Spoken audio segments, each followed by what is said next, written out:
বিদেশৰ পৰা লাখ লাখ টকা খৰচ কৰি পেলাই গায়ক গায়িকাসকলক মাতি আনে। আমাৰ অসমীয়া মাতটোও তেওঁলোকে ভালদৰে ক'ব নাজানে। ঠুনুক ঠানাক মাতেৰে গানসমূহ গায়। তাৰ সলনি পেলাই আমাৰ অসমতেতো বহুত শিল্পীসকল আছে গাঁৱে ভূঞে। তেওঁলোকক অকণমান সুযোগ দিয়কচোন। আজি ৰাজীৱ শদিয়া ককাইদেউ, তেওঁতো ইমান জনপ্ৰিয় এজন গায়ক, তেওঁতো আজিলৈকে নাম চুতে নাই। এতিয়া তেওঁ এই পৃথিৱীৰ পৰা নাইকিয়া হোৱাতহে ইমান জনপ্ৰিয় হৈ পৰিছে।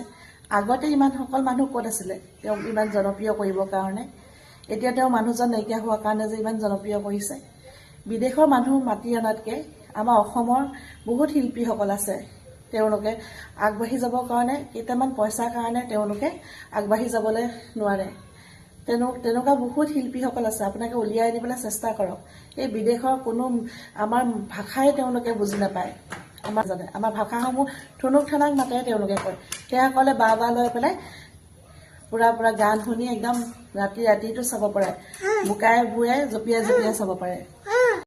আমাৰে এচাম এচামৰ তেনেকুৱা, তেওঁলোকক ৰাজীৱ শদিয়া ককাইদেউসকলৰ নিচিনা শিল্পীসকলক চিনিয়ে নাপায়। তেওঁলোকে ইমান জাতি মাতি ভেদি সকলো গান গাই গ'ল, তেওঁলোকক আকৌ এতিয়া চিনি নাপাওঁ বুলি কৈছে। আচলতে এইটো ভুল হয়। আমাৰ সমাজখনে কেনেকুৱা বিচাৰে জানেনে?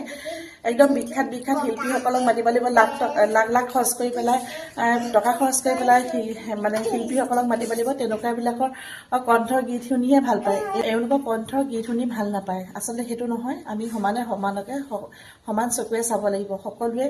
আৰু ডাঙৰ বিখ্যাত লাখ টকীয়া গায়ক গায়িকাসকলক মাতি অনাতকৈ এনেকুৱা আমাৰ সৰু সুৰা শিল্পীসকলকো অকণমান সুযোগ দিবচোন আপোনালোকে গাবৰ কাৰণে। আপোনালোকে সুযোগ দিলেহে তেওঁলোকে দেখাবলৈ সুবিধা পাব। আপোনালোকে যদি সুযোগে নিদিয়ে তেতিয়াহ'লে কেনেকৈ সুবিধা পাব?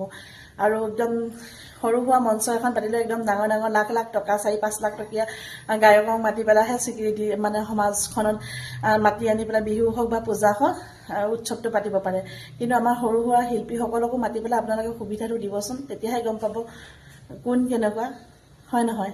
ইমান জাতি মাতি ভেদি গান গালে, এতিয়া আকৌ তেওঁক চিনিয়ে নাপাওঁ বুলি কৈছে। আৰু যেন তেনেকুৱা দ্বিতীয়জন কোনো নোলায়, তেনেকুৱা ৰাজীৱ শদিয়া ককাইদেউহঁতৰ নিচিনা শিল্পীসকলক চিনি নাপাওঁ বুলি কোৱা মানুহ।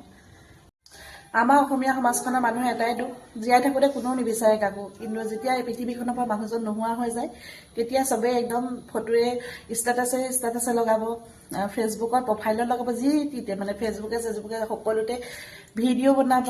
আৰু মিডিয়াসকলো তেনেকেই ভিডিঅ' বনায়। জীয়াই থাকোঁতে আজিলৈকে তেওঁ কোনো এজন শিল্পী বুলি স্বীকৃতি নিদিলে। আৰু এতিয়া মানুহজন পৃথিৱীখনৰ পৰা যেতিয়া নাইকিয়া হৈ গৈছে, তেতিয়া মানুহ সকলো বাহ কৰি আছে। আৰু সকলোৱে তেওঁক এতিয়া জনগণৰ বিখ্যাত কৰি পেলাইছে। আচলতে সেইটো নহয়। আমি সৰু হওক ডাঙৰ হওক সকলোকে সমান চকুৰে চাব লাগে। আৰু আপোনালোকেও তেনেদৰে সহায় কৰক। চৰকাৰলৈ এটাই অনুৰোধ কৰিছোঁ, তেওঁৰ পৰিয়ালটোক যেন অকণমান সকাহ দিয়ে। চৰকাৰলৈ এটাই অনুৰোধ কৰিছোঁ, তেওঁলোকৰ পৰিয়ালটোক যাতে স্থায়ীভাৱে কিবা এটা সংস্থাপন দিয়ক। ল'ৰাটোৰ উজ্জ্বল ভৱিষ্যতৰ কথা আছে, সুনাগৰিক হওক ল'ৰাটো, উজ্জ্বল ভৱিষ্যত সুনাগৰিক হওক ল'ৰাটো, ভাল মানুহ হওক, দেউতাকৰ নিচিনা তেওঁ এজন নামজ্বলা শিল্পী হওক, তাৰে কামনা কৰিছোঁ। পৰিয়ালটো একেবাৰে নিথৰুৱা হৈছে, আপোনালোকে সহায় কৰক।